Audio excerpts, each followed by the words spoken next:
Thank you so much for joining our virtual Q&A. I'll be your host today. I'm Megan Olivi, joined by two of the stars of Saturday night's card from your co-main and main event. Just a reminder before we get this chat started that you can send in your questions, so make sure you're submitting them. Maybe some of the athletes today will be able to answer those. But let's get right to it. Let's introduce our first athlete. He is starring in the co-main event. He's ranked number 10 in the welterweight division, and he's taking on former champion Tyron Woodley. Please welcome Vicente Luque. Hey, Vicente. Hey, what's up, Megan? What's up, Are you in quarantine? fans? Yeah, quarantine right now in the room.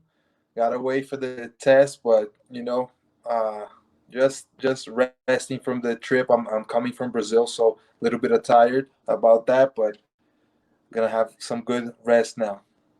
Perfect. I mean, this is a perfect excuse to not have to go anywhere because you're locked in your room, literally. All right, well, Vicente will be joined by another athlete from Saturday night's card. He is on a crazy 4-fight win streak. He's barely fought for over 2 minutes in his past 4 fights combined. Please welcome the number 1 ranked heavyweight in the world, Francis Ngannou. Hello, Megan. Hi, Francis. How are you? I'm good. And you? Not a long trip in, huh? Just to drive down the street for you? No, 10 minutes. Then I was here. Perfect. Well, guys, thank you so much for joining us today. Like I said, fans will be submitting questions. Everything I'm asking today, we're all fan-submitted questions as well. So we'll just get started. Both of you guys have experienced, highs and lows in your career, ups and downs. At what point did you have that real turning point to get to where you are now? You both have so much success. Vicente, you're on back-to-back wins. Francis, you're on a 4-fight win streak. I mean, what really was the turning point for you? I'll start with Francis. I thought you were gonna start. We're gonna start with Vicente. How are you, Vicente? I'm good. I'm great, man. Awesome. Nice to be fighting on the same card as you once again. Once again, as our first fight in Orlando. For sure. So, by the way, Vicente and I, we fought in the same card. We made our debut on the same card in Orlando. Really? Yeah. And you guys, I don't know if you know, I mean, you both fought in Jacksonville, but I don't know if you guys know, you both have 11 first-round finishes and 11 knockouts. Oh. I didn't know that either. I didn't have that database. Yeah, well, that's what I'm here for, just to give some facts. Okay, awesome. Francis, if you don't want to start, I'll go to Vicente if you prefer that. Be my guest. Okay, Vicente, what was the turning point for you? I mean, how did you, where do you feel like you really started to excel and climb up that mountain and get to the top? For me, I think that my losses were really the turning point. Was when I realized that even though I didn't succeed, I could learn from that, and then I could become a better fighter. And I've had many losses before the UFC, so I had to learn real young, what is to lose, and that I have to improve and keep on, trying to be a better fighter every single time. And in the UFC, I also had a few losses. And I think every single loss made me a better fighter, made me a more dangerous fighter, and gave me more desire, to get in there, compete, and be the best in the world. So that's what I think the turning point for me was, when I learned what I had to take from those losses and just, become a better fighter and keep chasing my dream. Francis, I'll give you a different question since you passed that one off to Vicente, which he so beautifully answered. Yes, he did great. Yeah, this is a fan question that wanted to know, what have you done to not only prepare for Stipe's wrestling, but for the duration of a 5-round main event? So obviously, should this go to the judges' scorecards, as your first one did, it could be a 25-minute fight. I mean, how do you prepare for those extra championship rounds as well as the wrestling threat of Stipe? As the first one, this is completely different. I had more time this time to prepare and to settle everything down. I have more experience than what I had back then, so this time the preparation leading to this fight was completely different because I have a better understanding of the game, not only for the fight himself, but also on how to manage the training camp and how to approach an event like this. So I use my experience from my losses, as Vicente said earlier, to just to build and get better, to improve and get ready for this one. So make it different. Yeah, it's the rematch we've all been wanting. So obviously, you've been wanting it too. So you've been putting in the work and effort that it takes to face a guy like Stipe. Vicente, a question for you. I mean, do you see yourself fighting someone in the top 5, or even maybe being ranked in the top 5? Should you beat Tyron Woodley? It's hard for me to think past a guy like Woodley. You know, he's so dangerous. Man, people are talking, you know, oh, he's coming off 3 losses, but he lost to the 3 best in the world right now at welterweight. So all my focus is on this fight, and a win over him is going to secure me great things. Of that, I'm sure. I don't know if it's going to put me in top 5 or it's going to give me a fight against the top 5, but I know that a win over a former champion is the way to go. It's what I have to do, and that's where my focus is right now. I just personally want to ask a follow-up on that one. I mean, in terms of what you've seen from Tyron in his last few performances, he was a world champion for a long time, so certainly the skill set is there. But did you take anything away from his last couple of fights? Yeah, for sure. I think that you know, the 3 fights he had, guys, exposed some of the things that put him in trouble. So that's something I looked at. But obviously, it's a different fight. I have a different style than the guys that he fought recently. And I cornered Gilbert for his fight against Woodley. So that's something also that's going to help me. I was there, right there watching the fight. I could see how Woodley moves. I could see, you know, how it's different when you're watching it live that close and then when you're watching on TV. So I think that helps me a little bit, but it's a different fight.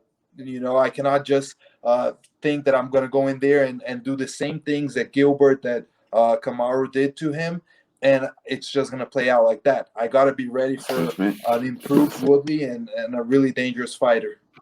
Yeah, an intelligent approach there. And that is our co-main event. Again, you take on Tyron Woodley, the co-main event of UFC 260. Francis, I'd be remiss if I didn't just ask you about your thoughts on facing Stipe again. I mean, obviously, there's lots of different facets and angles you can talk about, but what's the most intriguing, besides winning that belt, about this fight with Stipe? The most intriguing beside what? Winning the belt. Obviously, that's the goal. Oh, obviously, to erase the loss that I have against him. You know, it's a rematch, so a rematch always holds something more than a victory, and this is the case. Yeah. I never actually been in this situation that I have to rematch. I mean, that I have to avenge a loss, but yeah. Well, 2021 is bringing new challenges to everybody, so that's your new challenge to avenge a loss. Francis, on that note, one of our fan questions said, "How does the idea of 3 African-born fighters being UFC champions at the same time sound to you?" It sounds great. It sounds awesome, and that's why I'm thinking after this fight, the UFC should really figure out a location in Africa to make us fight there, because to have a few African fighter as in the whole roster and have 3 champion, I mean, 2 already is great if you consider the amount of fighter that African fighter in the UFC roster, but 3 is just huge. It's just a point that Africa is the place to go. Is the fight is the fight location, you know. Yeah, I mean, can you touch upon just kind of where MMA is at in Africa in terms of its growth? Certainly, like you said, there's not a ton of African athletes on the roster, but those that are making waves left and right. But what about the sports growth in Africa? You know, the sport is taking place and is getting very big, as I'm taking example of of Cameroon right now. When you go to Cameroon right now, few years ago, 5 years ago, nobody know anything about it. Now, when you go there, I was surprised to see even like grandma know what it is, like what they're talking about. I'm like, oh, son, you are the fighter? I'm like, yes. She was like, ah, good job, congratulations, keep going. You know, so it's kind of like something they recognize themselves in it. They saw the flag, and then they keep tracking, like, okay, what is that? What is that? And at this point, you get big. And I think the only thing that Africa doesn't have, that Africa does need, is an opportunity. Also, a opportunity to give them, to just to allow them, to motivate them, to allow them to dream, to believe in something who can possibly happen. You know, by having a by even having a UFC event in Africa. You know, everybody in this sport train in order maybe to end up in the look, biggest promotion in the world like UFC, and they don't have that motivation, they don't have that drive, and I think we need that. And if we define a way to give them that, we probably in the few years gonna find uh, a way more better fighter from Africa, because believe me, there are people back there who are better than Usman Kamaru, than Israel and Adesanya, than Francis Ngannou, but they don't just have opportunity, you know. So I think if the make it have an opportunity, they put an avenue on their way, they're gonna do great. Wow. Well, they certainly have a great inspiration in you, and of course, Kamaru and Israel, and so many other athletes on our roster. So beautifully said.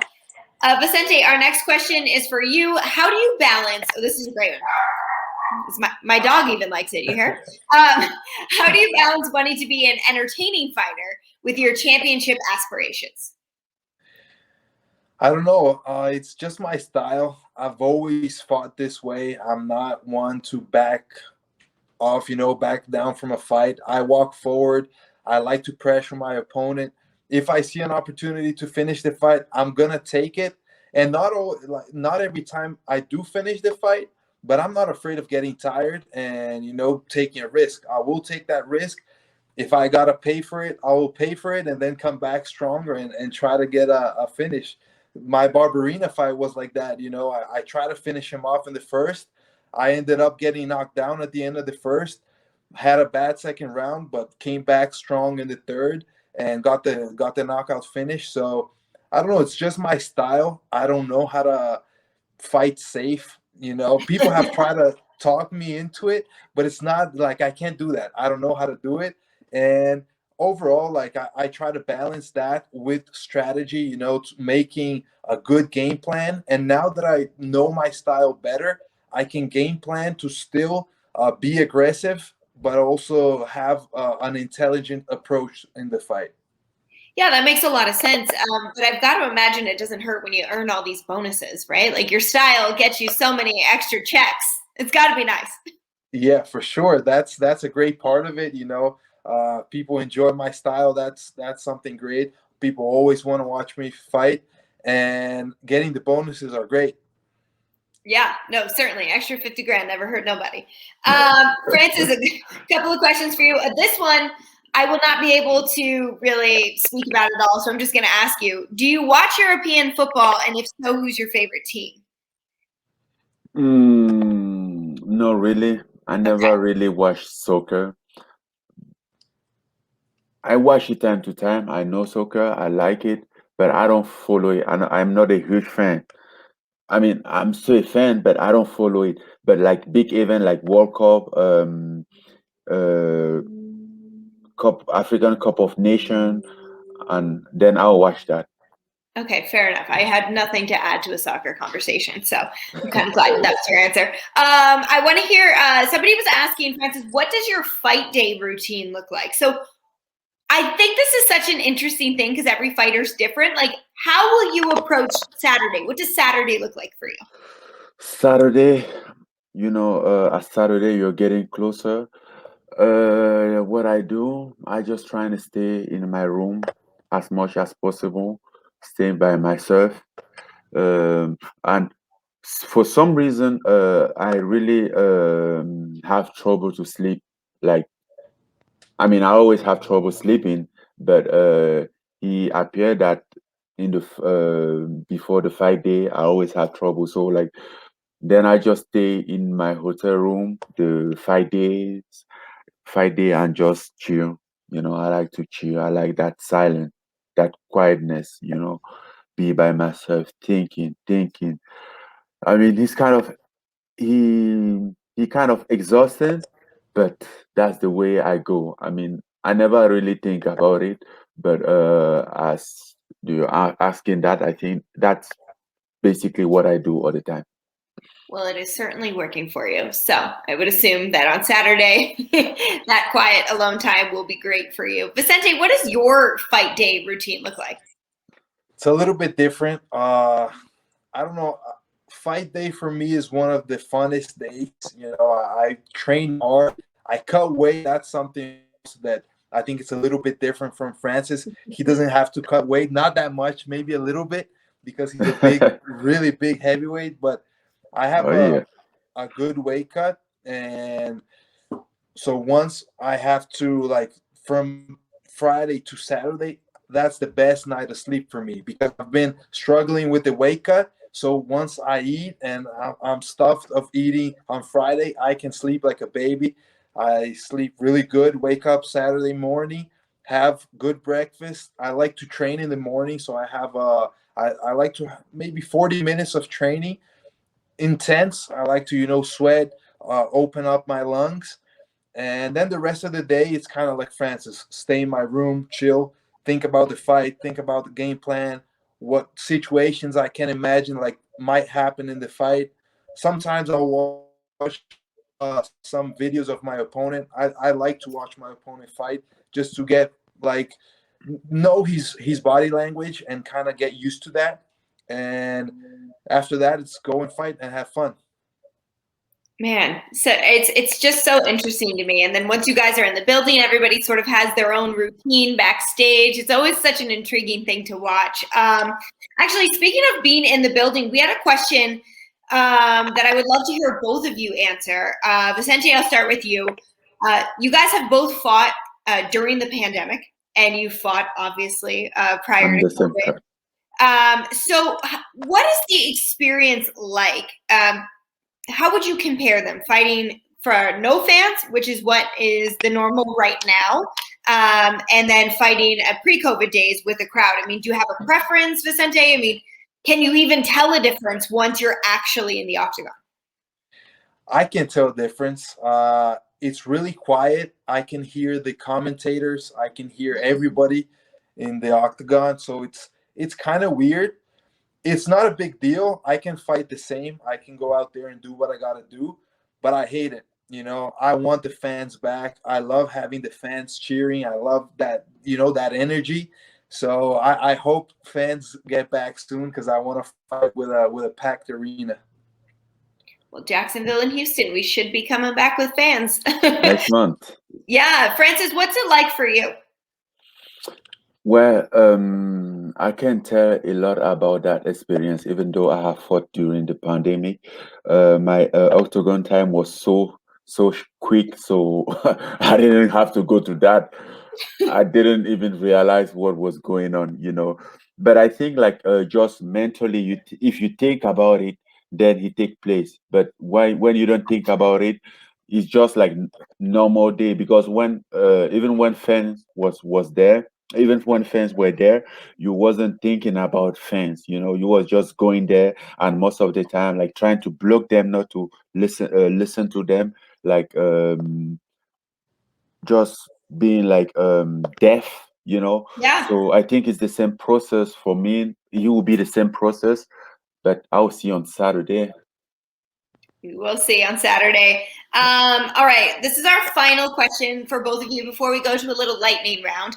And I think it's a question you probably get a lot, so we're going to ask it here. This is from one of our fans. It said, how has UFC impacted your life, and what advice can you give to those who are pursuing fighting as a career? Vicente, I'll start with you. So UFC impact on my life started much before I even was a UFC fighter. I think that when I decided to be a fighter and pursue MMA as a career, the UFC is where I wanted to be, and become the champion of the UFC is my goal. That's where I want to be. And yeah, that was a big impact because I changed everything.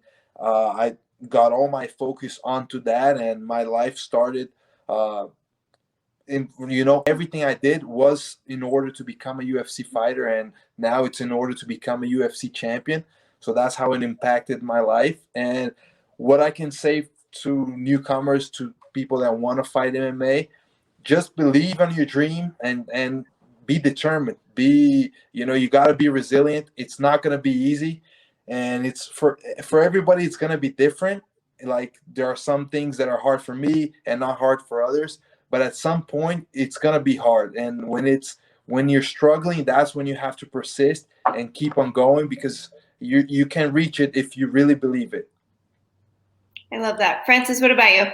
Well, my case is kind of like a little different than Vicente, because obviously before I get in the UFC, I wasn't even thinking about the UFC. People was telling me, "Oh, if you do this, you will become a UFC champion." Now I'm like, "Yeah, okay, whatever," you know. Then until 2015, late 2015, that I had my UFC contract. Then I was like, okay, I mean, this might be the opportunity that I've been looking for my life. At the end of the day, whether it's boxing or MMA, it's still like fighting, and you can go there, become a world champion. Because my dream was to be a boxing world champion, and I figured that out. I was like, okay, since boxing it's not giving me the opportunity, maybe not yet, but I can let this go, so I gonna get a hold on it, and then use it as much as possible, and to achieve my dream. And from there on, I started put myself get discipline in order to become a UFC champion. And I think it's been what a little over 5 years now that I'm just working toward that, and all the challenge that I might have, or everything that might going on up on my life, just having a goal set to become a UFC champion helps me to stay straight, to stay focused. Because I know I have something that I have to accomplish, which is become the UFC champion. So in many way, the UFC impacted my life. Before I started UFC, I remember when they told me about the contract, my UFC contract, I wasn't so much excited about it. I'm like, okay, that's good, but what is the purse? And there's like 10,000 plus 10,000. I'm like, oh, that's cool, you know. So financial wise too, the USA has impacted my life. My life changed. My family live very freely. Like I have built houses, home. Have car for my mom, for my brothers. You know, I mean, all that has been because of the USA. Totally changed. I've got to imagine you're probably not fighting for 10 and 10 on this fight. No, So a little more. little bit more. Yeah, exactly. All right, guys. So this is what we call like a lightning round, where just a couple of fun questions where you give me just a quick answer. Vicente, we'll always start with you for all these, but what's your favorite cheat meal? I don't know. Barbecue. Oh, Brazilian barbecue? Yeah, Brazilian barbecue. Yeah. Excellent. Francis, what about you? My favorite cheat meal. You're a heavyweight, so I don't know how much this works, but I imagine you're not eating badly right now. Honestly, I don't know. I mean, when I go back in Cameroon, I eat everything back there. I don't care about what is cheat meal or not, and as long as it's good, I just eat them. I like that. As long as it's good, you should eat it. That's an excellent way of life. Vicente, what's the last show or movie that you streamed? I don't remember. Oh, I don't remember. What's your favorite movie, if you don't remember? Favorite movie? Yeah. I like many, but I'm gonna go with Endgame. I like that one. Okay. Francis, what's the last thing you streamed? And also what's your favorite movie? We'll just go with it. The last thing I streamed was Black or White on Netflix. Okay. Yeah, I love that. And as far as my favorite movie, I can't really tell, but I remember. I don't know if it was because of the situation that I was in it, but I watched the 300 Spartan. I was in Morocco by the time, struggling to go to Spain, and I watched that movie. It was so motivating, and I loved it. I watched that movie like over 10 times. Wow. Yeah. I just want to say I loved how you had some insight into Promising Young Woman. I heard that you gave a good review of that the other day in the PI. On the what? Promising Young Woman, the movie on Netflix. I heard you gave a good Ah, review of that. okay. That is not Or the I type. care a lot. Sorry, I care a That's lot. not I the. care a lot. Yeah, yeah. I care a lot. Yes, I care a lot.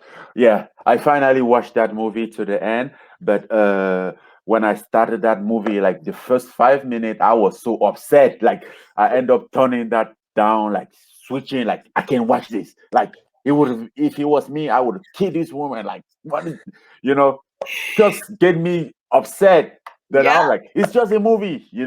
Then I realized like sometimes you have this kind of people in the real life, just being a dick like that in the real life. I'm like, yeah, that might not be great to have to deal with those people. Yeah, I felt the same way about I Care a Lot. I was getting so bad at the beginning, but I heard you gave a great review. Thank you for sharing some of that with us. Okay, two more. Vicente, who's your all-time favorite athlete? Ayrton Senna, Formula One racing driver from Brazil. For me, he's a legend, not only for what he accomplished in racing, but also as a person. I think he's a great example of human being. And he passed away already, but he was a great racing driver. Really cool. Francis, what about you? Who's your favorite all-time athlete? My favorite all-time athlete, I would say Ronaldinho Gaucho. That guy, when he plays soccer, I saw him play soccer. I'm like, damn, that soccer might be easy. Then I went to the next day. I went to the buy the shoes to go play soccer. Then I found that it's not as easy, man. He just make it seems easy, and he was so entertaining. I loved watching. And by the time he was playing in Barcelona with Samuel Eto'o, which is my countryman, also a great athlete and one of my favorite athletes, and seeing them play side by side, I think that was the most exciting thing that I have seen. Oh, that's so cool. Our last question is, what's the last place you traveled outside of Las Vegas? Vicente, you came all the way from Brazil. Yeah, So Brazil. Yeah, I guess it would be, where in Brazil were you? Brasilia. Oh, wow. Okay, so that was a long travel. Was that your first big trip? Because were you in Florida for a lot of the time? No, it was most of it in Brazil. Yeah, that I live in Brazil right now, and most of the time I'm there. Especially with the pandemic, I Yeah. just decided to stay there most part of the time near my family, and I go back and forth between Florida and Brazil, but I like to be there near my family, and my mom is there, my wife is there. I have a kid on the way, so just felt like being with my family now. When is your baby Congratulations. due? Thank you. It's gonna be end of April or beginning of May. Well, good thing you're fighting Yes. now. Excellent. Congrats. Francis, what was the last place you traveled outside of Vegas, since Vegas is your home? Okay, I mean, outside of Vegas, I've been in California. We can count that. Yeah, let's count it. Okay, then I think you we'll were say California. I think you were in Austin too. Is that what I saw? Yeah, I was in Austin too, but then after that, I went in California to LA. Just a well-traveled guy right now. Well, Yeah, I but know. the like outside of the US was Cameroon. Perfect. Well, obviously travel is a little strained right now, but I'm sure you're both looking forward to the days when we're traveling for events again, which will be happening very soon as we head to Florida next month. But guys, thank you so much. Francis will be fighting Stipe for that heavyweight title in our main event at UFC 260. Vicente will be facing former title holder Tyron Woodley in the co-main event as well. You can only purchase the pay-per-view on ESPNplus.com/PPV. Guys, thank you so much for joining me. Best of luck to you. I'll see you throughout the week, and we'll have some fun in those fights. Thank you, Megan. Thank you. Thanks, Megan. guys. Thank you, Francis. Bye.